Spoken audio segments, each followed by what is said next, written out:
안녕하세요. 복지정보, 생활정보, 건강정보부터 돈이 되는 일상생활들의 팁까지 정확한 정보로 꼼꼼하게 체크해서 빠짐없이 살펴봐드리는 복지도우미입니다. 오늘 영상도 대한민국 모든 여러분에게 도움되는 영상이길 바라면서 구독, 좋아요 꼭 부탁드려요. 구독, 좋아요 설정하시면 빠른 정보 알림되고 행복한 일만 가득하실 거예요. 오늘은 우리가 잘 알고 있는 국민연금에 대해 조금 더 깊이 있는 이야기로 들어가 보겠습니다. 특히 노후에 일을 하면서 받는 연금이 어떻게 감액되는지에 대해 알아보겠습니다. 많은 분들이 이 사실을 모르고 계실 수 있으니 꼭 끝까지 시청해주세요. 먼저 국민연금이란 젊어서 열심히 일하고 보험료를 납부한 후 노후에 안정적인 소득을 보장받기 위한 제도입니다. 그런데 이 제도에도 예기치 못한 단점이 존재하는데요.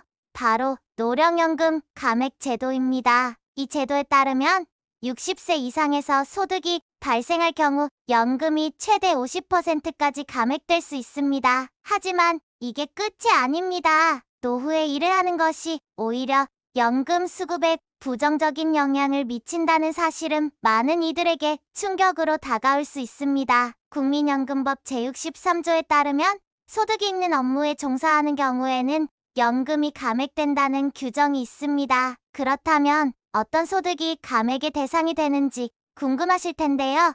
근로소득, 사업소득, 임대소득이 해당됩니다. 2024년 기준으로 월 298만 9천 원 이상의 소득이 있을 경우 연금 수급에 영향을 미친다는 점 꼭 기억해주세요. 이 금액은 소득 금액으로 실제 통장에 찍힌 수령액이 아닌 근로소득에서 공제를 뺀 금액을 의미합니다. 특히 놀라운 점은 이자나 배당소득이 있는 경우에는 한 푼도 감액되지 않는다는 것입니다. 즉, 2,980만 원의 이자소득이 있어도 국민연금이 감액되지 않지만 소득이 발생하는 일을 하게 되면 연금이 줄어드는 상황은 아이러니하지 않나요? 노후에도 일을 하라는 국가의 권장 정책과는 정반대의 결과가 나타나는 것입니다. 그렇다면 실제로 얼마나 감액되는지 구체적으로 살펴볼까요? 만약 월 소득이 298만 9천 원을 초과하면 초과 금액에 따라 감액되는 금액이 달라집니다.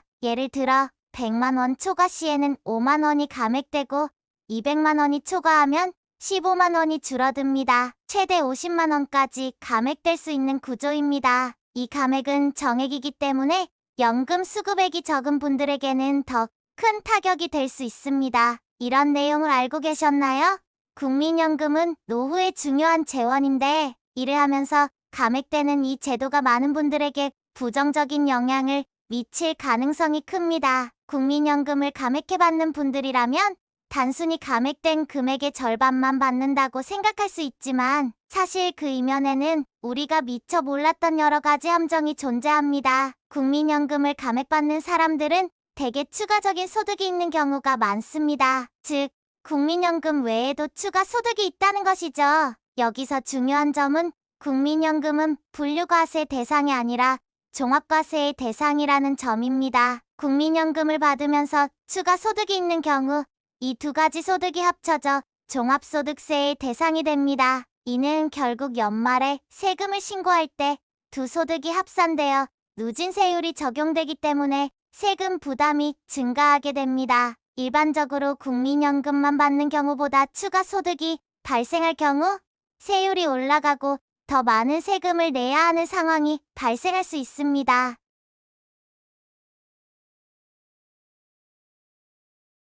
예를 들어 한 사람이 월 150만 원의 국민연금을 받고 추가로 월 500만 원의 소득이 있다고 가정해 보겠습니다. 이 경우 국민연금만 받을 때는 연간 1,800만 원의 소득에 대해 저율의 세금이 부과되지만 추가 소득이 발생하면서 국민연금이 감액되고 세금도 증가하게 됩니다. 추가 소득으로 인해 국민연금이 15만 원 감액되어 월 135만 원을 받게 되며 이 경우에도 세금이 256만 원으로 증가하는 상황이 발생합니다. 이렇게 되면 실제로 받을 수 있는 국민연금은 월 114만 원에 불과하게 됩니다. 즉, 감액된 국민연금과 세금이 합쳐져서 실질적인 수령액이 크게 감소하는 것입니다. 뿐만 아니라 국민연금을 수령하는 분들은 건강보험료도 부담해야 하므로 추가적으로 월 5만 원 이상의 건강보험료가 부과될 수 있습니다. 결론적으로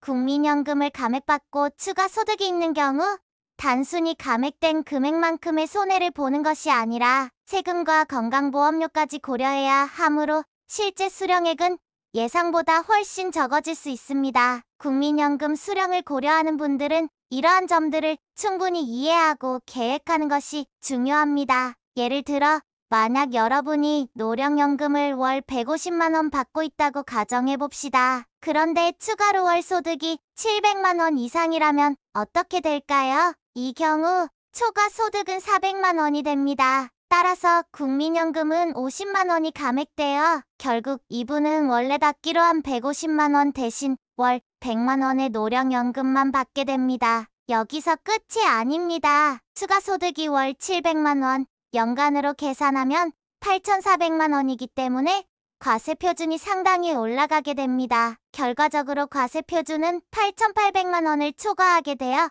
적용세율이 38.5%로 상승하게 됩니다. 이렇게 되면 실제로 연금을 1,200만 원 받더라도 소득세로 235만 원이 발생하게 되어 월 수령액은 80만 원 정도밖에 되지 않는다는 사실을 여러분은 아셨나요? 노후에 국민연금을 받으면서도 일정 소득 이상이 발생하면 국민연금이 감액되고 더 나아가 소득세율이 높아지면서 세금 부담이 커진다는 점입니다. 이는 결국 내가 받는 노령연금액이 국민연금 감액된 부분과 추가된 세금을 합친 금액보다 훨씬 적게 된다는 것을 의미합니다. 그렇다면 노후에 일을 해야 할까요?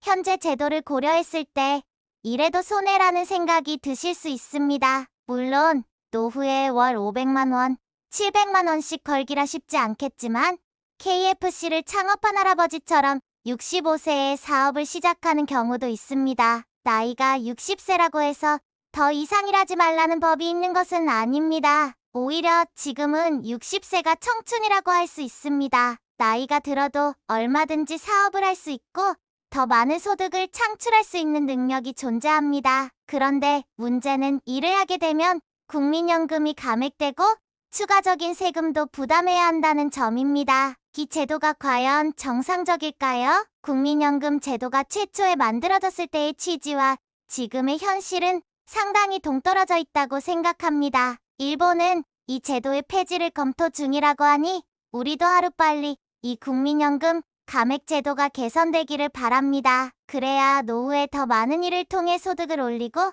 연금과 소득이 합쳐져 안정적인 노후를 보낼 수 있을 것입니다. 마지막으로 국민연금 수령자 외에도 공무원, 사학, 군인연금도 소득이 있으면 감액됩니다. 그런데 이 경우는 국민연금보다 훨씬 더 심각하다는 점도 기억해 주시기 바랍니다. 여러분, 이런 문제에 대해 어떻게 생각하시나요?